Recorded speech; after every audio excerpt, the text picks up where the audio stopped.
नमस्कार, India news Uttar Pradesh Uttarakhand देख रहे हैं आप। मैं हूं आपके साथ वर्षा राय। आइए बुलेटिन की शुरुआत करते हैं। छठ के चौथे दिन उदीयमान सूर्य को अर्घ दिया जाएगा। इसी के साथ 4 दिनों तक चल रहे छठ पर्व का समापन होगा।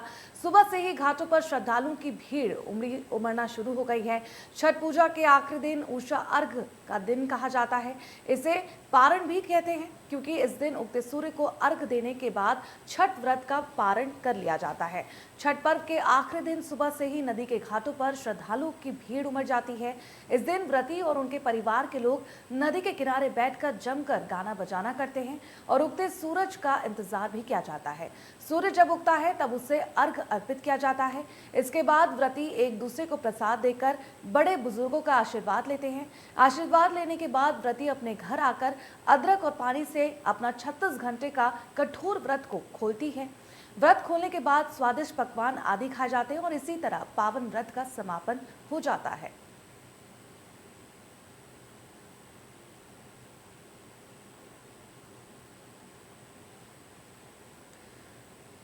आस्था, उपासना, शुचार और भगवान सूर्य के महापर्व के अवसर पर आप सभी को बहुत बहुत शुभकामनाएं। तस्वीरें अलग अलग जगह यूपी, बिहार समेत कई राज्यों के जगह से हम आपको दिखा रहे हैं, जहां पर सुबह से ही घाटों में लंबी कतारें लोगों की देखने को मिली है। कई लोग अपने घर में छठ का महापर्व मना रहे हैं तो कई घाटों पर जाकर छठ का ये महापर्व मनाते हुए नजर आ रहे हैं। देश भर में छठ पर्व की धूम और एक मनोहक तस्वीर देखने को मिल रही है। तस्वीरें हम आपको दिखा रहे हैं किस तरह से सूर्य को अर्घ दिया जा रहा है। आपको बता दें कि जिस वक्त का इंतजार था वो आखिर आ चुका है।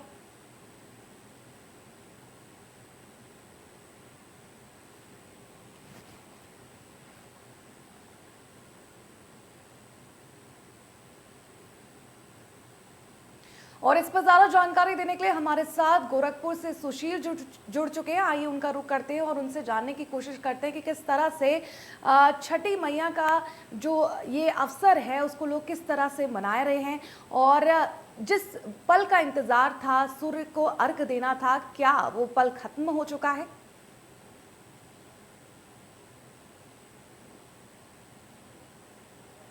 देखिए वर्षा, बात अगर गोरखपुर की करें तो राप्ती घाट से लेकर के गोरक्षनाथ मंदिर के भीम सरोवर से लगाए मान सरोवर तक श्रद्धालुओं की लंबी कतार देखने को मिली है।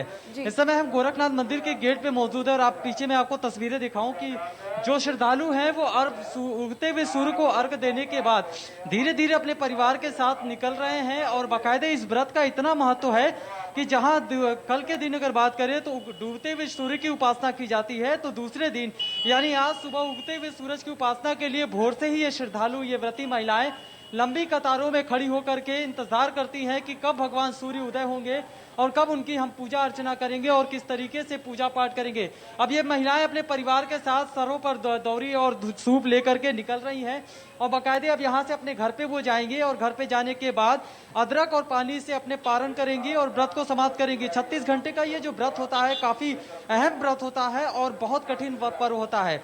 और निश्चित रूप से सबसे बड़ा सवाल ये खड़ा होता है कि इतने लाखों लोगों के लिए सुरक्षा की अगर बात करें तो यहाँ पे लगातार पुलिस के जवान कल दोपहर से ही पूरे तरीके से मुस्तैद हैं अलग अलग जगहों पर।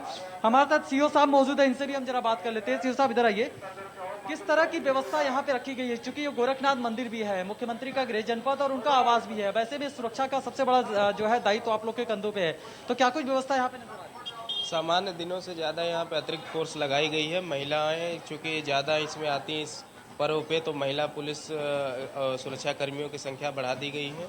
सीसीटीवी कैमरे जो हमारे पर्याप्त मात्रा में लगाए गए थे। शाम के समय अर्घ देने की जो परंपरा है उसके लिए लाइटिंग इत्यादि की व्यवस्था हमारी अच्छी की गई थी और अन्य एजेंसियों से मिलकर, जैसे हमारे नगर निगम और हमारे जिला प्रशासन की तरफ से सहयोग मिलाकर साफ सफाई की उचित व्यवस्था, किसी प्रकार की अप्रिय घटना न घटे इसलिए झील में हमने अपना एनडीआरएफ, एसडीआरएफ इत्यादि जो भी टीम लगा रखी है। हमारे बोट पे लोग तैनात थे हमेशा। तो कुल मिलाकर यह एक सकुशल पर्व संपन्न हो रहा है हमारे प्रयासों से। सही कहा सीओ साहब आपने, क्योंकि त्यौहार सकुशल संपन्न भी होना चाहिए और ये दायित्व तो पूरी तरीके से जिला प्रशासन और पुलिस महकमे पे होता है। और यही वजह है कि लाखों की संख्या में भीड़ होने के बाद भी किसी प्रकार की कोई जो है बात सामने नहीं आई। फिलहाल अब जो है सूर्य ने अपने दर्शन दे दिया है और धीरे धीरे व्रती महिलाएं हैं वो अर्घ देने के बाद अपने घर की तरफ जा रही हैं और प्रसाद देने के बाद अपने जो है इस पूरे व्रत 36 घंटे के व्रत का समापन करेंगी। तो वर्षा, आप समझ सकती हैं कि कितना बड़ा पर्व है और किस तरीके से बिहार से चल करके पूरे देश और कह सकते हैं कि पूरे अलग अलग जगहों पर ये पर्व को बड़े धूमधाम से मनाया जाता है।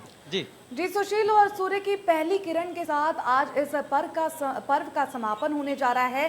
तो जैसा कि दिल्ली में देखा गया तो एक तरह से लोगों में शिकायत ये देखी गई कि यमुना में नदी जो है प्रदूषित थी, जिससे लोगों में भारी आक्रोश था। तो किस तरह से गोरखपुर में बंदोबस्त किए गए घाटों में और मंदिरों में इस पर्व को मनाने के लिए? बिल्कुल वर्षा, सही सवाल किया आपने, क्योंकि अलग अलग जगहों पे जब व्रती महिलाएं घाटों पे जाती हैं तो अगर पानी गंदा रहता है, गंदगी रहती है, तो सबसे ज्यादा दिक्कत उन्हें होती है, क्योंकि उन्हें पूजा तो करना है लेकिन कहीं ना कहीं उस चीज से उन्हें जो है निपटना पड़ता था। तो ऐसे में जिला प्रशासन की अगर बात करें तो गोरखपुर के राप्ती घाट हो, मानसरोवर हो, भीम सरोवर हो या फिर जो है रामगढ़ का हो, अलग अलग जगहों पे जहां भी ये जो है बहती हुई नदियां हो या तालाब हो या अस्थायी या स्थायी तरह के पोखरे बनाए गए हों, हर जगहों पर ब्लीचिंग पाउडर से जो है छिड़काव कराया गया, बाकायदे साफ सफाई कराई गई। 2 दिनों तक लगातार नगर निगम और जिला पंचायत के पूरे जो कर्मचारी थे उन लोगों के द्वारा पूरी तरीके से पोखरों और नदियों की साफ सफाई कराई गई। तो ये चीज तो यहाँ देखने को नहीं मिला, पूरी तरह से व्यवस्था जो थी वो सुदृढ़ थी और नदियां पूरी तरीके से साफ थी और जो व्रती महिलाएं थी अपने परिवार के साथ बड़े आराम से वहां पे इस व्रत को कर रही थी और पूरे त्योहार को संपन्न करा रही थी। जी सुशील, इस पर तमाम जानकारी देने के लिए आपका बहुत बहुत धन्यवाद।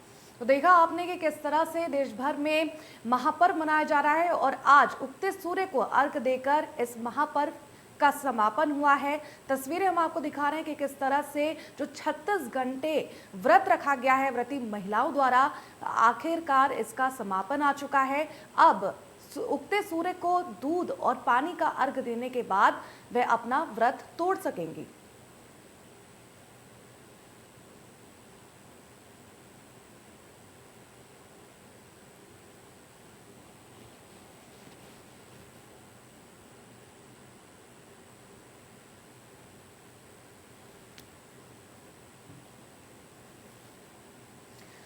बुलेटिन में फिलहाल बस इतना ही। देखते रहिए इंडिया न्यूज उत्तर प्रदेश उत्तराखंड।